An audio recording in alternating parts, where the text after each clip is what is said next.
General ચર્ચા પણ કરી લીધી.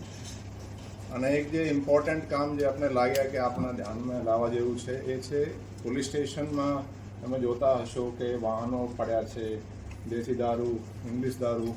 તો એના નિકાલ માટે આપણે છેલ્લા 4 મહિનાથી ખાસ ઝુંબેશ ચલાવવામાં આવેલી હતી. અને એમાં જે પરિણામો આવ્યા છે એ આપણે ફક્ત જાણ માટે આપણે જણાવીએ. 1/10/2023 થી 31 જનવરી 2024 એટલે 4 મહિનામાં જે પોલીસે મુદ્દામાલની જે ઝુંબેશ ચલાવી એમાં 5,73,937 એટલે એ તો ઇંગ્લિશ દારૂની બોટલો, વિચારો કે 5.5 લાખથી ઉપર બોટલો, 55,000 લીટર દેશી દારૂ વગેરેના મુદ્દામાલ, જેમાં આ જે ઇંગ્લિશ દારૂ છે એની કિંમત છે 8,15,00,000થી ઉપર. બાકી હરાજી જે કર્યા છે વાહનો, તમે જોતા હશો કે મોટરસાઇકલો પડી છે, જૂના 4 વ્હીલર પડ્યા છે. 684 વાહનોની હરાજી કરી. આ પછી જે ખાસ છે કે મુદ્દામાલ અમુક કોર્ટ નિકાલ થઈ જાય, કોર્ટ કહે કે આ મુદ્દામાલ તમે પરત આપો. એમાં જે વાહનો છે 1372 વાહનો, 20 કરોડથી ઉપરના વાહનો જે તે કોર્ટના હુકમ મુજબ એના માલિકને પરત આપ્યા છે. આ સિવાય જૂના મુદ્દામાલ, સોના ચાંદીના હોય, દાગીના કે બીજા મુદ્દામાલ હોય, એને પણ 880 ગુનાના 4 કરોડથી ઉપરના એના પણ મૂળ માલિકને પરત કર્યા છે. આમ તમે આખા સરવાળા કરો તો કુલ 33,22,98,657 રૂપિયાના જે મુદ્દામાલ છે એ છેલ્લા 4 મહિનામાં પોલીસ સ્ટેશન અને એના અમલદાર અને સુપરવાઇઝર અધિકારીઓના મહેનતથી ઓછા થઈ ગયા છે. એટલે વિચારો કે પોલીસ માટે જે સાફ સફાઈ પોલીસ સ્ટેશનમાં થઈ છે, સ્પેસ કેટલા વધ્યા હશે. એ ખાસ કરીને એક નોંધપાત્ર કામગીરી છે. અને આ પૈકી અમે 2-3 આપને દાખલારૂપ જણાવવા માંગીએ કે અમુક કેટલા જૂના કેસો હતા. જૈસે એક દાણી લીમડાના કેસ છે 2001ના, જેમાં એક કોઈના ઘરમાંથી ઘરફોડ ચોરી થઈ હતી અને 61,000ના તે વખતની કિંમત 60,000ના સોના ચાંદીના દાગીનાના હતા. એના કેસના નિકાલ પણ થઈ ગયા અને કંઈ બહુ એટલે પોલીસને જ્યારે ખ્યાલ નહીં આવ્યો તો એના અરજદાર મળ્યા નહીં. એટલે અરજદારને એના કંઈ ગોતી, એના એડ્રેસ જુદા હતા. એના પછી અરજી કરાવી અને કોર્ટથી ઓર્ડર મેળવી એને મુદ્દામાલ 60,000 ઉપરના પરત કરાયા. આ સિવાય કાલુપુરના પણ એક છે કે 15,000ના સોનાના એના ચેન વગેરે હતી, એના એ સરનામે મળ્યા જ નહીં. એના પછી વકીલનો સંપર્ક કર્યો, પછી એ ટૂંકમાં ગોતીને એના અરજી કરાવી, એને પરત કરાયા. એવી રીતે એક 2016ના કેસ છે જેમાં સામાન્ય હતા ચાંદી વગેરેના એના દાગીના હતા, એના માણસની મૃત્યુ થઈ ગઈ હતી એટલે એના વાઇફને ગોતી એને અરજી કરાવી. એવા ઘણા બધા કેસો છે જે 20 વર્ષ જૂના જે કેસોના મુદ્દામાલ છે એના પણ પોલીસે બહુ એફર્ટ્સ કરીને નિકાલ કર્યા છે. ખરેખર આ પ્રશંસનીય કામગીરી એક તો પોલીસે આ કરી છે. એક તો આ આપણે આ મુદ્દામાલ અંગે તમે તો પૂછવા માંગતા હોય તો બતાવો. આ સિવાય જે કામગીરી સિવાયના આપણે પ્રેસ નોટ આપણે મળી જશે. આ સિવાય પોલીસના જે મુખ્ય કામ હોય છે એ ગુનાખોરી, ગુનાને અટકાવવાનું, ગુના શોધવાનું, બરાબર છે, અટકાયતી પગલાં અસરકારક હોય તો એમાં પણ પોલીસે ખાસી સારી કામગીરી કરી છે. હું 6 મહિનાના આંકડા જ આપણે આપીએ.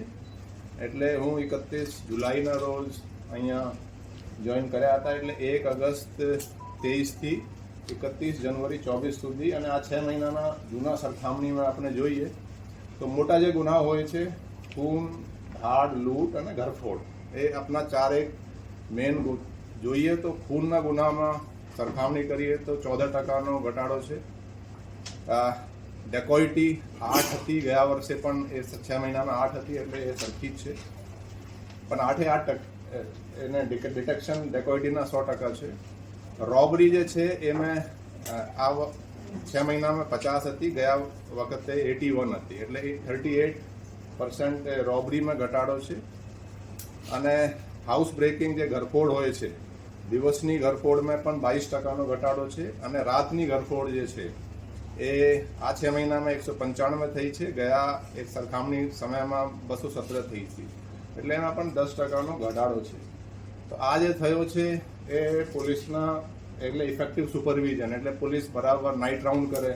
નાઇટ રાઉન્ડની અમે નવી સ્કીમ ગોઠવી છે, રેડ એલર્ટ સ્કીમ ગોઠવી છે. ટૂંકમાં જે પોલીસના જે મૂળ કામ છે એ પોલીસ વ્યવસ્થિત કરે, નાગરિકોની સુરક્ષા એને લાગે કે એને, અને પોઝિટિવ પોલીસિંગ જેને કે પીપલ ઓરિએન્ટેડ પોલીસિંગ, કે લોકો અરજદાર આવે, ગુનો બન્યો હોય તો પોલીસ નોંધે, એને ધક્કા ખવડાવવું ના પડે, એ રીતેની આપણે પોલીસિંગ હાલ કરી રહ્યા છીએ અને અમે અસરકારક આપણે કામગીરી જોઈ શકીએ. અમુક હિસ્ટ્રી શીટરો હોય એટલે ઘરફોડ કરે, ચોરીને છૂટી જાય, ફરી બીજી વખત ચોરી કરે, એની સ્પેસિફિક ચેકિંગનો આપણે એક સિસ્ટમ ગોઠવ્યો છે, ચેકિંગ પણ કરે છે. ટૂંકમાં આ કહી શકીએ કે આ ઇફેક્ટિવ પોલીસિંગથી સતત ક્રાઇમ પણ કાબુ હેઠળ છે. ભવિષ્યમાં ઇલેક્શન આવે છે, તેને લઈને પોલીસની કામગીરી કે તૈયારીઓ શું છે? અત્યારથી કોઈ શરૂ થઈ જાય કે નથી, થોડું બ્રીફ કરી શકાય એવું હોય તો? નહીં, અત્યારે ઇલેક્શનની જે મેન જે તૈયારીઓ છે ગ્રાઉન્ડ લેવલની ચાલી રહી છે. અમે પણ અમુક બૂથોની વિઝિટ કરી છે, સંવેદનશીલ બૂથોની, અને એમાં જ્યારે ચાલશે એમાં આપણી બધી વ્યવસ્થા ગોઠવાઈ જશે. આપણે બધી રીતે આમાં સક્ષમ છીએ અને વ્યવસ્થિત પોલીસ કાર્યવાહી કરશે ઇફેક્ટિવલી. આ ક્રાઇમ હેઠળ કે મુદ્દામાલ હેઠળ આપ કોઈ પૂછવા માંગતા હોય તો આ એક જે મેઇન કામ છે પોલીસનો હોય કહી શકું. દેખો, ગુજરાતમાં અમદાવાદ સૌથી જે હેવી સિટી ગણાય, એમાં ક્રાઇમ પણ છે. પોલીસની જે સ્ટ્રેન્થ છે 12,000થી ઉપરની અહીંયા પોલીસ સ્ટ્રેન્થ છે. એટલે તમે વિચારી શકો કે પોલીસ પોતાના પણ એના એડમિનિસ્ટ્રેટિવ પણ કામ કમિશનરના પાસે હોય છે. વેલફેરમાં પણ આપણે ધ્યાન આપી રહ્યા છીએ. વેલફેર મેં કેન્ટીન હેડક્વાર્ટરમાં શરૂ કરી છે.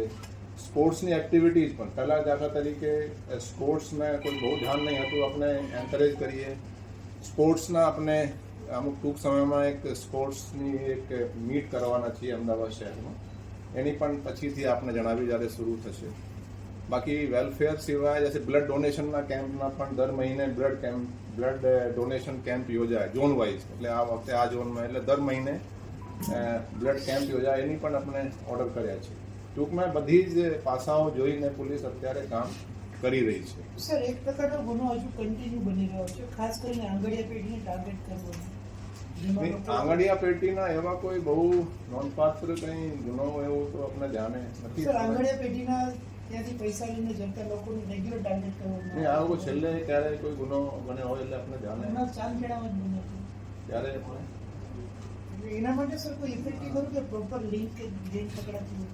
ને આ આંગળીયા પેટીના એવા લૂંટાયા હોય તો આપણે હાલમાં છેલ્લા તો કંઈ 1-2 મહિના તો ધ્યાનમાં નથી. કદાચ અમુક બન્યા હોય, પહેલા તો એ પકડાઈ ગયા હોય. પોલીસ